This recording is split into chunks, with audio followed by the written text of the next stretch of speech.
Hello hello hello. तो आ गए सब लोग। तो हो जाइए तैयार, क्योंकि आज का जो वीडियो होने वाला है वो होने वाला है मज़ेदार। आज हम लोग पहले चैप्टर के सारे प्रश्नों को करेंगे जो इस बार बोर्ड में पूछे जा सकते हैं या फिर पूछे गए हैं अभी तक। तो बढ़िया बढ़िया जितने भी सवाल हैं सबको करते हैं।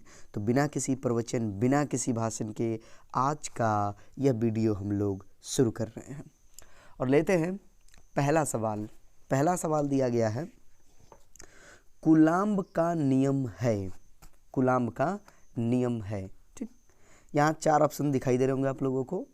देखिए, कूलाम्ब ने क्या कहा। कूलाम्ब ने कहा सिंपल सी बात कि यदि 2 आवेश हैं, यदि 2 आवेश हैं,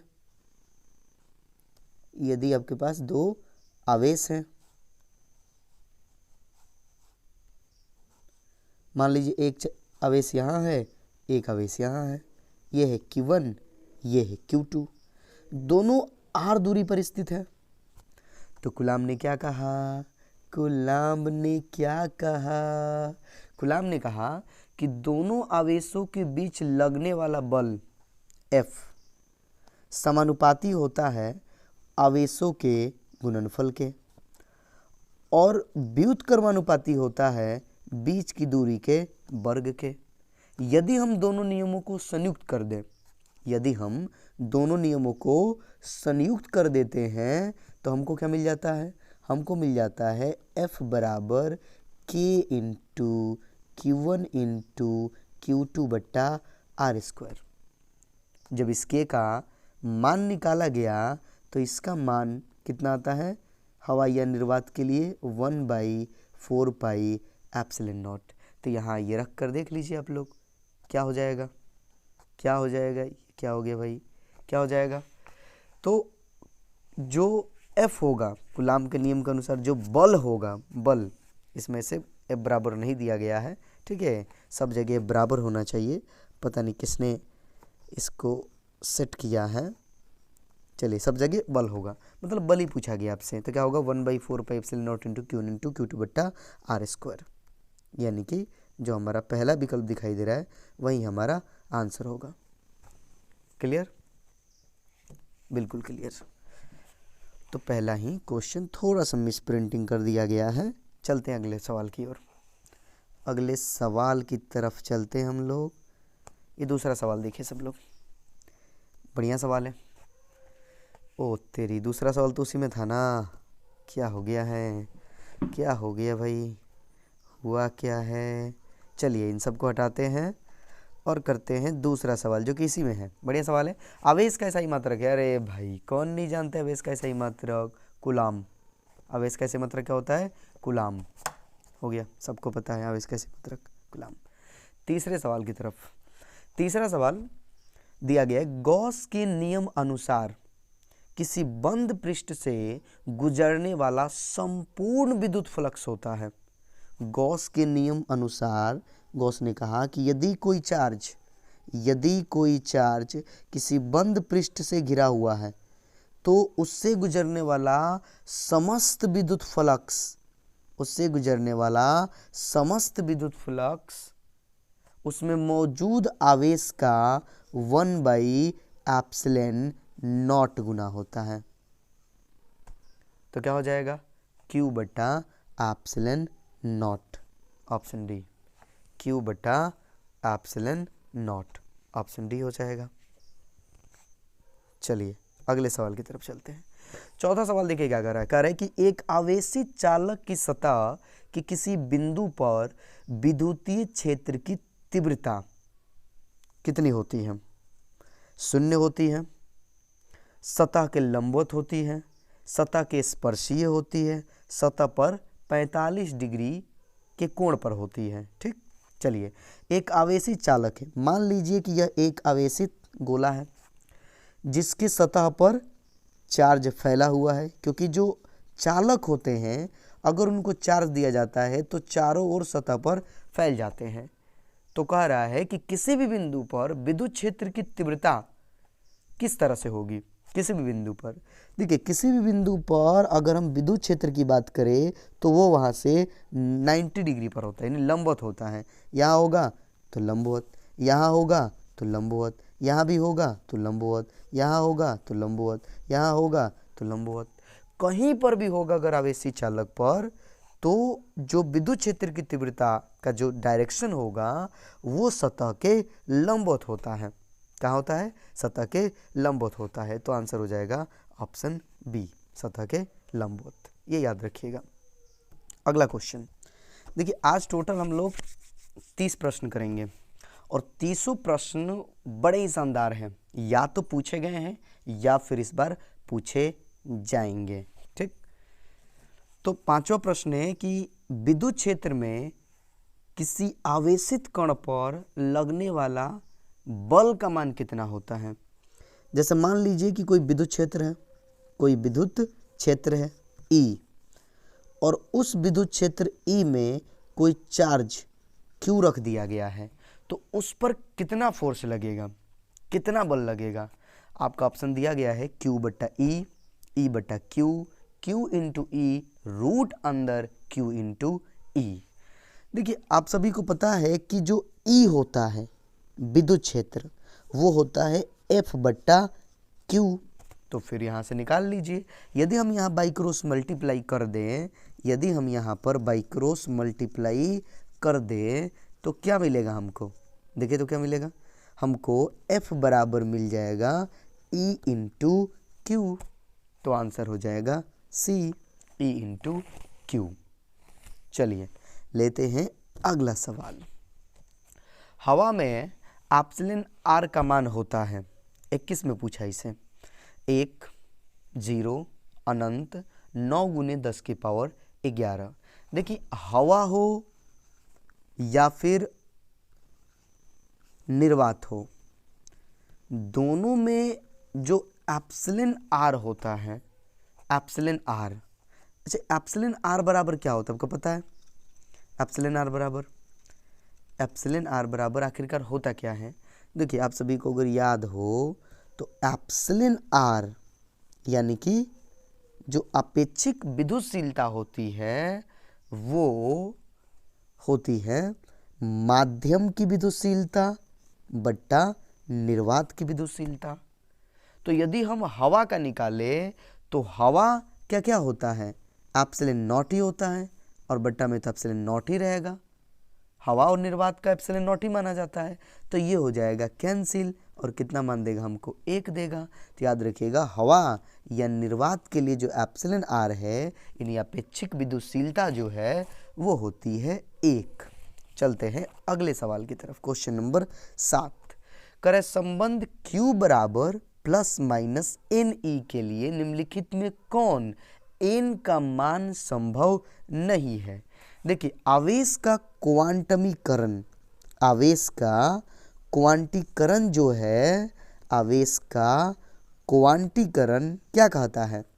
आवेश का क्वांटीकरण कहता है कि जो Q है वो बराबर है plus minus n into E के, जहाँ E जो है एक इलेक्ट्रॉन का चार्ज है, उसका मान होता है 1.6 गुने 10 के पावर माइनस 19 कूलम्ब, इतना होता है। तो n का मान यहाँ पर कौन सा संभव नहीं है? देखिए इसमें जो है n का जो मान होता है वो कोई पूर्णांक होता है, कोई नंबर होता है, 1, 2, 3, 4, 5, 10, 20, 25, 26, ये सब होता है। भिन्न नहीं हो सकता है, दशमलव में मान नहीं हो सकता है। लेकिन अगर आप ऑप्शन को ध्यान से देखें तो यहाँ देखिए 4, 8, 4.2 और 100, 4.2 जो है n का मान नहीं हो सकता है। तो आंसर हो जाएगा 4.2। समझे? बिल्कुल सर समझे कि n का मान कोई पूर्णांक होता है, दशमलव का मान नहीं हो सकता है। अगला क्वेश्चन नंबर 8, किसी आवेशित खोखले गोलाकार चालक के भीतर विद्युत क्षेत्र का मान होता है।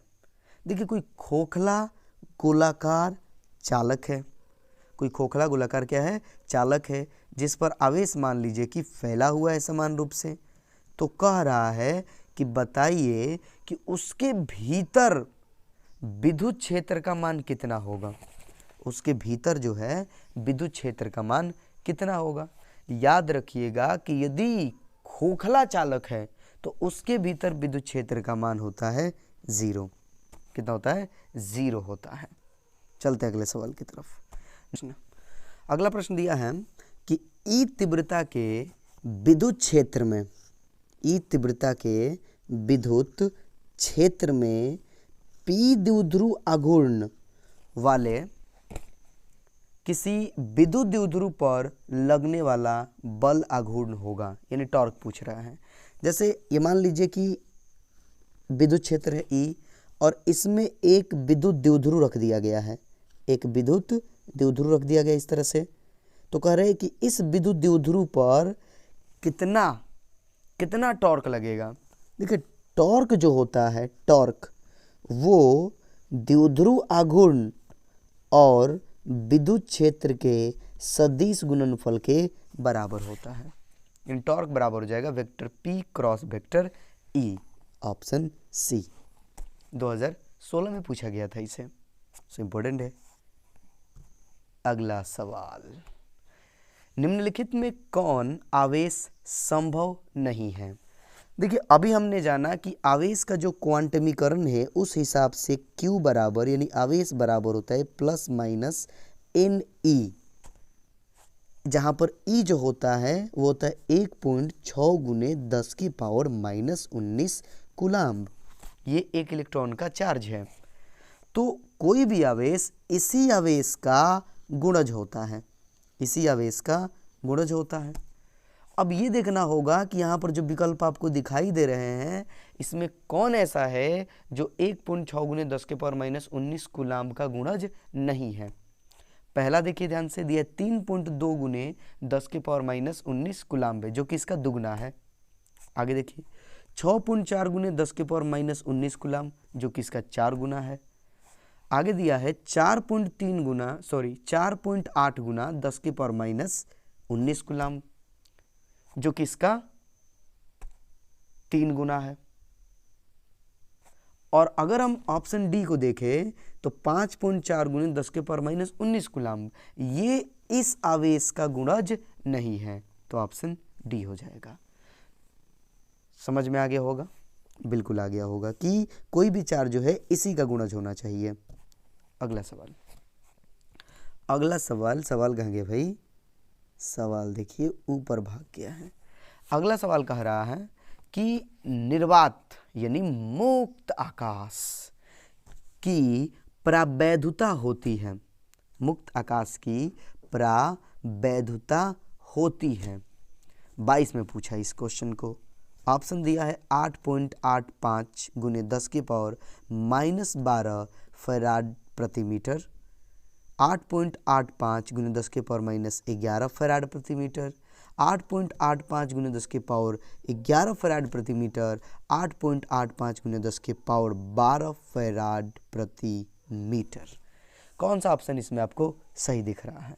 देखिए जो निर्वात यानी मुक्त आकाश की प्रावैधुता होती है वो होती है 8.85 गुने 10 की पावर माइनस 12 फैराड प्रति मीटर। तो ऑप्शन ए हो जाएगा हमारा आंसर। ए जो है हमारा आंसर हो जाएगा। तो चलिए लेते हैं अब अगला प्रश्न, 12वां प्रश्न। करें कि वायु का प्रावैधुत सामर्थ्य होता है। देखिए प्रावैधुत सामर्थ्य क्या होता है? देखिए जो प्रावैधुत पदार्थ होते हैं, प्रावैधुत पदार्थ वो विद्युत धारा का प्रवाह नहीं करते हैं, किंतु विद्युत प्रभाव उत्पन्न करते हैं। पर उनकी अपनी एक लिमिट होती है कि बस वो एक फिक्स विद्युत क्षेत्र तक को ही सहन कर पाते हैं। उससे ज़्यादा अगर विद्युत क्षेत्र डाल दिया जाए तो वो चालक की तरह बिहेव करने लगते हैं, मतलब उनसे धारा बहने लगती है। तो सवाल कह रहा है कि वायु का प्रावैधुत सामर्थ्य होता है, मतलब वायु कितना सह सकता है, कितने विद्युत क्षेत्र को सह सकता है। तो याद रखिएगा वायु जो है 3 गुने 10 के पावर 6 वोल्ट प्रति मीटर तक के विद्युत क्षेत्र को सह सकता है। तो वायु का ये प्रावैधुत सामर्थ्य हो गया। ठीक, बहुत ज़्यादा होता है ये। अगला सवाल कह रहा है क्वेश्चन नंबर 13, यदि गोले पर आवेश 10 माइक्रो कूलम्ब हो तो उसके सतह पर विद्युत फ्लक्स होगा। 2013 में पूछा गया था सवाल और बड़ा शानदार है। आप चारों ऑप्शन को ध्यान से देख लीजिए, थोड़ा इसे हम बड़ा कर दे रहे हैं आपकी सुविधा के लिए, और ध्यान से सभी लोग चारों ऑप्शन देख लीजिए। बोलेंगे नहीं तो समय लगेगा। तो हम लोग जानते हैं क्या पूछ रहा है, विद्युत फ्लक्स पूछ रहा है। हम लोग जानते हैं कि फ्लक्स यानी विद्युत फ्लक्स जो है वो होता है Q बटा एप्सिलॉन नॉट के बराबर। हाँ सर, इसी के बराबर होता है। तो चलो निकालते हैं, चलो चलो चलो चलो चलो निकालते हैं, एकदम फटाफट निकालते हैं। Q कितना है, तो सर Q आपको दिया गया है 10 माइक्रो कूलम्ब। एप्सिलॉन नॉट का मान कितना होता है पता है? एप्सिलॉन नॉट का मान कितना होता है नहीं पता है। चलिए कोई बात नहीं, एप्सिलॉन नॉट को भी हम लोग निकाल लेते हैं, निकालते हैं। चलिए निकालते हैं, सबको हटाते हैं हम, ध्यान रखिएगा चार्ज कितना है। चलिए हम लोग जानते हैं कि 1/4 पाई एप्सिलॉन नॉट बराबर होता है 9 गुना 10 के पावर 9। हाँ सर इतना जानते हैं। तो यहाँ से यदि हम कहें आपसे कि 1 बटा एप्सिलॉन नॉट निकाल लो तो सर निकाल सकते हैं। 1 बटा एप्सिलॉन नॉट यहाँ पर हो जाएगा, ये जो 4 पाई है ये उधर गुना में चला जाएगा, तो 9 चौके 36, क्या हो जाएगा 9 चौके 36 गुना 10 के पावर 9 हो जाएगा। हम मात्रक नहीं लिख रहे हैं, टेंशन नहीं लेने की सर मात्रक भूल गए आप, ज़्यादा होशियारी नहीं, मात्रक नहीं लिख रहे हैं हम। तो 1 एप्सिलॉन नॉट का मान होता है 36 गुने 10 के पावर 9। अब आप बताइए कि फाई बराबर क्या होता है, तो फाई बराबर सर होता है Q बटा एप्सिलॉन नॉट। आपको 1 बटा एप्सिलॉन नॉट का ये मान तो दे दिया है, ध्यान रखिएगा इसका, ये मान ध्यान रखिएगा, ये मान आप लोग ध्यान रखिए, और हम इसको बना रहे हैं खूबसूरत से एकदम, ध्यान रखिएगा आप लोग इस मान को। चलिए तो 36 गुने 10 के पावर 9 होता है। अब हम जानते हैं कि फाई जो है यानी कि विद्युत फ्लक्स जो है वो होता है Q गुना 1/एप्सिलॉन नॉट। हाँ सर वही Q बटा एप्सिलॉन नॉट। Q कितना है, Q आपको दे दिया है 10 माइक्रो कूलम्ब। तो 10 माइक्रो कूलम्ब का मतलब आपको पता होना चाहिए, माइक्रो का मतलब 10 के पावर -6, और गुना कितना 1/एप्सिलॉन नॉट, यानी एप्सिलॉन नॉट 1/एप्सिलॉन नॉट का मान कितना है 36 गुना 10 के पावर 9। एक काम करते हैं पूरा मिटा देते हैं, अब बहुत डिस्टर्ब हो रहा होगा आप लोगों को।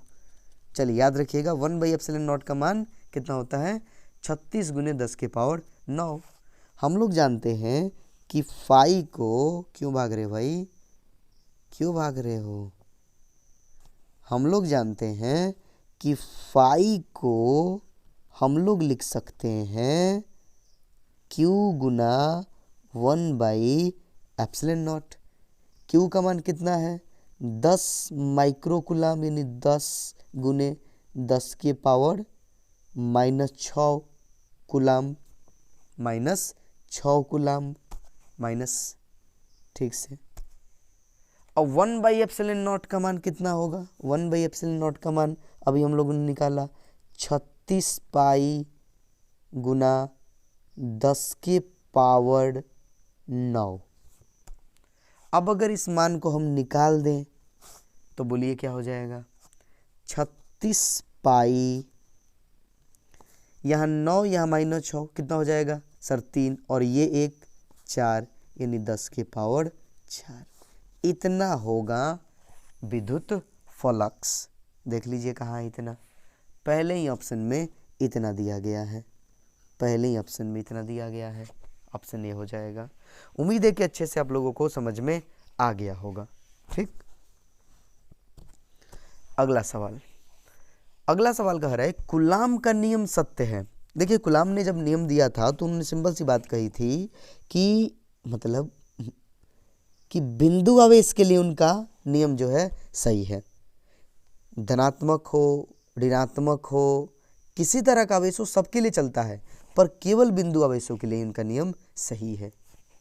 चलिए, तो आंसर हो जाएगा केवल बिंदु आवेशों के लिए। अगला क्वेश्चन बड़ा बड़ा बड़ा लिखा गया भाई, क्या खास है। विद्युत क्षेत्र की तीव्रता का एसआई मात्रक है। बढ़िया सवाल। विद्युत क्षेत्र की तीव्रता का, विद्युत क्षेत्र E बराबर क्या होता है, F बट्टा Q। F यानी बल, बल का एसआई मात्रक न्यूटन, आवेश का एसआई मात्रक कूलाम, यानी न्यूटन प्रति कूलाम, न्यूटन प्रति कूलाम। 2020 2022 दो बार पूछा है। अगला सवाल, इसे भी 2021 में पूछा। किसी माध्यम की आपेक्षिक परावैधुता यानी एप्सिलॉन आर होती है। देखिए सिंपल सी बात है, हम लोग जानते हैं कि एप्सिलॉन आर बराबर क्या होता है, एप्सिलॉन एम बट्टा एप्सिलॉन नॉट। एप्सिलॉन एम का मतलब माध्यम का, तो आप उसे एप्सिलॉन भी लिख सकते हैं। तो ये ऑप्शन ए हो जाएगा आंसर, ऑप्शन ए हो जाएगा आंसर। चलिए, आधे सवाल हम लोग कर लिए, आधे सवाल बचे हुए हैं। बने रहिए आप लोग हमारे साथ, मज़ा आने वाले हैं सबको। ये बहुत बड़ा हो गया है, इसको हम कर देते हैं छोटा। जल का परावैद्युतांक होता है। देखिए जो माध्यम होते हैं, भिन्न भिन्न माध्यम, उन सबका अपना अपना परावैद्युतांक होता है। जितने भी परावैद्युत पदार्थ हैं, तो जल का भी अपना परावैद्युतांक होगा। जल का परावैद्युतांक 80 होता है, याद रख लेना होगा। 21 में पूछा है, इस बार पूछा जा सकता है। अगला क्वेश्चन कह रहा है कि आवेश का पृष्ठ घनत्व बराबर होता है। आवेश का पृष्ठ घनत्व, देखिए एक होता है रेखीय आवेश्य, क्या होता है, रेखीय आवेश घनत्व। एक होता है पृष्ठ आवेश घनत्व और एक होता है आयतन आवेश घनत्व। तो जो पृष्ठ आवेश घनत्व होता है उसका मतलब होता है क्षेत्रफल से। उसका मतलब किससे होता है, क्षेत्रफल से। तो याद रखिएगा कि जो पृष्ठ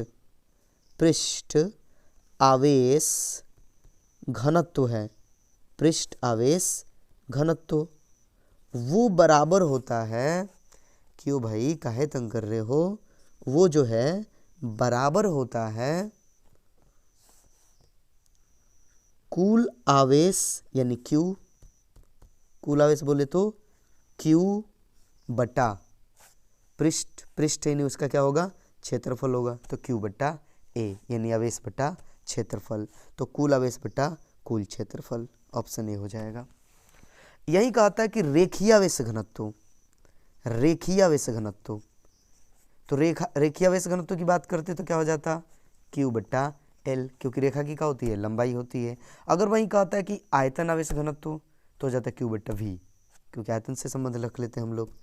चलिए question number 19, question number 19, 1/4 pi epsilon not का मान होता है। अरे भाई अभी ये तो बताएं हम कि 1/4 पाई एप्सिलॉन नॉट के बराबर होता है 9 गुने 10 के पावर 9 न्यूटन मीटर स्क्वायर प्रति coulomb square, newton metre square प्रति कूलाम्ब स्क्वायर। ठीक, तो किधर है ऑप्शन में भाई, ऑप्शन ए, ऑप्शन ए सही है एकदम। चलिए क्वेश्चन नंबर 19, निम्नलिखित में कौन संबंध सही है, इसमें से कौन सा जो है संबंध सही है। पहला ऑप्शन दिया है E बराबर F बटा, अरे भाई जी कौन लिख दिया, Q, Q होता है, क्या होता है Q। तो हम लोग अभी तुरंत आप लोगों को बताएं कि E बराबर क्या होता है, F बटा Q होता है, F बटा Q होता है। तो ये पहला ही ऑप्शन क्या है, सही है, जिसे मिस प्रिंटिंग करके जी लिख दिया गया है। अगला सवाल, कूलाम्ब बल है, कूलाम्ब बल है, कूलाम्ब बल किस पर लगता है, आवेश पर। दो आवेश होते हैं Q1 और Q2, तो दोनों के बीच बल लगता है। आकर्षण बल यानी खींचने वाला बल, प्रतिकर्षण बल यानी हटाने वाला बल, कोई भी बल लग सकता है। ठीक, तो इन दोनों के बीच की दूरी अगर r होती है तो हम पढ़ चुके हैं कि बल कितना होता है 1/4 pi epsilon not into Q1 into Q2 बट्टा आर स्क्वायर। तो कह रहे कूलाम बल किस तरह का बल है। पहले तो देखिए ये आवेश के कारण लगता है तो विद्युत बल होगा, और ये आवेशों के एकदम केंद्र पर लगता है तो केंद्रीय बल भी होगा। यानी ये दोनों तरह का बल है, विद्युत बल भी है और केंद्रीय बल भी है। याद रखिएगा 2009 में पूछा गया था इसे। अगला सवाल इसे 2020 में पूछा गया, आवेश की बीमा है। पहले यह सोचिए आप लोग कि Q बराबर होता क्या है। सर Q बराबर होता है I इंटू टी। तो हो गया ना, क्या सोचना, I यानी धारा, और धारा की जो बीमा होती है वो क्या होती है A, T यानी समय, और टाइम की जो बीमा होती है वो होती है T। तो पहला ही ऑप्शन हो गया A T। समझे, ये हो गया इसकी बीमा। क्वेश्चन नंबर 22 कर एप्सिलॉन नॉट का मात्रक है। देखिए एप्सिलॉन नॉट यानी कि मुक्त आकाश की विद्युतशीलता। तो जो एप्सिलॉन नॉट है उसका जो मात्रक होता है, एप्सिलॉन नॉट का मात्रक वो होता है फैराड प्रति मीटर। फैराड प्रति मीटर, याद रखिएगा, फैराड प्रति मीटर। अगला सवाल 24, जब किसी वस्तु को आवेशित किया जाता है तो उसका द्रव्यमान। देखिए मान लीजिए कि ये कोई वस्तु है, इसको आवेशित कर दिया गया है, प्लस से या माइनस से, किसी तरह से भी किसी से कर सकते हैं। मान लो कि ये है माइनस से कर दिया गया है तो दोनों आवेशित ही है। तो कह रहे कि उसका द्रव्यमान क्या होगा। आपको पता है प्लस चार्ज कब होता है, प्लस चार्ज किसी पर कब आता है, जब इससे इलेक्ट्रॉन निकलते हैं। इलेक्ट्रॉन जब निकलेंगे तो इसका द्रव्यमान क्या करेगा, घटेगा। और माइनस चार्ज कब आता है, जब इस पर इलेक्ट्रॉन बाहर से आते हैं, यानी इलेक्ट्रॉन इस पर आ रहे हैं तो इसका द्रव्यमान क्या करेगा, बढ़ेगा। तो सवाल यहाँ पर कह रहा है केवल आवेशित, ये नहीं कह रहा है कि धनावेशित किया जाता है कि ऋणावेशित किया जाता है। तो आवेशित की बात है तो बढ़ भी सकता है घट भी सकता है। आंसर हो जाएगा बढ़ या घट सकता है। लेकिन यही कहा था कि धनावेशित हो जाता है तो याद रखिएगा प्लस चार्ज तभी आता है जब इलेक्ट्रॉन निकलते हैं, तो यानी कि द्रव्यमान घट जाएगा। और माइनस चार्ज तब आता है जब इलेक्ट्रॉन उस पर आते हैं, यानी द्रव्यमान बढ़ जाएगा। चलिए क्वेश्चन नंबर 24, स्थिर विद्युत क्षेत्र होता है संरक्षी असंरक्षी दोनों, कोई नहीं। इसे 2 बार पूछा गया, 2010 में और 2011 में। हाँ, हालांकि उसके बाद इसे नहीं पूछा गया पर पूछा जा सकता है, पूछा जा सकता है एकदम। स्थिर विद्युत क्षेत्र जो है संरक्षी होता है, याद रखिएगा। अगला सवाल, किन्हीं 2 आवेशों के बीच का बल F है, यदि आवेशों के बीच की दूरी आधी कर दी जाए तो बल होगा। देखिए 2 आवेशों के बीच जो लगने वाला बल है उसे कूलाम के नियम से हम लोग निकालते हैं, वो होता है K इंटू वही 1/4 पे epsilon not Q1 into Q2 बट्टा आर स्क्वायर। करे बीच की दूरी को आधी कर दी जाती है। अब बताइए कि अगर बीच की दूरी को हम आधा कर दें, आर को क्या कर दे, आधा कर दे, तो यदि हम आर को आधा करेंगे तो क्या हो जाएगा 1/2, इसका स्क्वायर हो जाएगा 1/4। ये जो 1/4 है ये ऊपर चला जाएगा तो कितना गुना बढ़ जाएगा, 4 गुना बढ़ जाएगा। याद रखिएगा उसका बल जो है 4 गुना बढ़ जाएगा, क्योंकि दूरी कम करने से बल बढ़ जाता है। और चूंकि ये वर्ग के व्युत्क्रमानुपाती होता है तो वर्ग करोगे तो 2 का वर्ग क्या होता है 4, यानी 4F हो जाएगा, 4F हो जाएगा। क्या हो जाएगा 4F। अगला सवाल, विद्युत फ्लक्स का SI मात्रक होता है। अरे भाई विद्युत फ्लक्स को कौन नहीं जानता है। विद्युत फ्लक्स बराबर क्या होता है, विद्युत फ्लक्स बराबर क्या होता है। तो देखिए विद्युत फ्लक्स बराबर एक तो पढ़े हम लोग Q/ε0, पर उसे हम अभी नहीं लिखेंगे, नहीं लिखेंगे तो नहीं लिखेंगे। एक ये होता है E dot D A, E dot D A. अब बताइए ई यानी विद्युत क्षेत्र का सही मात्रक क्या होता है सर? वोल्ट प्रति मीटर। और ये है क्षेत्रफल, क्षेत्रफल का सही मात्रक मीटर स्क्वायर। 1 मीटर से 1 मीटर कट गया तो क्या बचा? Volt meter. आंसर हो जाएगा वी। चलिए तो क्वेश्चन नंबर 27 की बात करते हैं। कह रहा है कि एक स्थिर आवेश द्वारा उत्पन्न होता है। आवेश एकदम स्थिर है, कोई आवेश है, मान लीजिए कोई आवेश है, उस पर क्यू चार्ज है, वो रुका हुआ है, कहीं नहीं जा रहा है, कहीं नहीं भाग रहा है, गति नहीं कर रहा है, तो कह रहा है कि क्या उत्पन्न करेगा? देखिए जो आवेश स्थिर होते हैं वो विद्युत क्षेत्र उत्पन्न करते हैं। क्या उत्पन्न करते हैं? विद्युत क्षेत्र उत्पन्न करते हैं। और यदि वो गति में हो जाए, मोशन में आ जाए, तो विद्युत क्षेत्र के साथ चुंबकीय क्षेत्र भी उत्पन्न करने लगेगा। तो आंसर हमारा क्या कर रहा है? स्थिर है, तो स्थिर है तो विद्युत क्षेत्र, स्थिर है तो विद्युत क्षेत्र। क्वेश्चन नंबर 28, 1 कूलाम बराबर dash dash E S U. Wow wow wow. देखिए जो कूलाम होता है, कूलाम ये है आवेश का एसआई मात्रक, और जो ई एस यू होता है ये होता है आवेश का सीजीएस मात्रक। क्या होता है? सीजीएस मात्रक। मतलब ये दोनों के दोनों मात्रक ही है। कूलाम जो है एसआई मात्रक है और ईएसयू जो है सीजीएस मात्रक है। तो कह रहा है कि 1 कूलाम बराबर कितना ईएसयू होता है?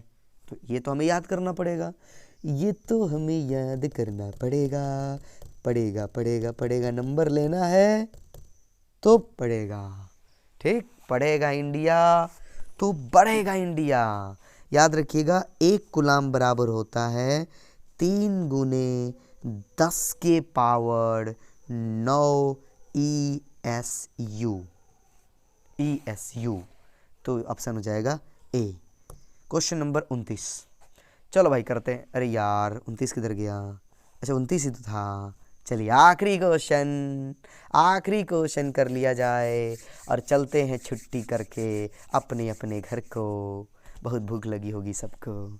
करे समान आवेशों में होता है, जैसे मान लीजिए कि प्लस और प्लस है, तो आपको पता है कि प्लस और प्लस क्या करेंगे? एक दूसरे को प्रतिकर्षित करेंगे। ये इसको इधर धक्का देगा, ये इसको इधर धक्का देगा।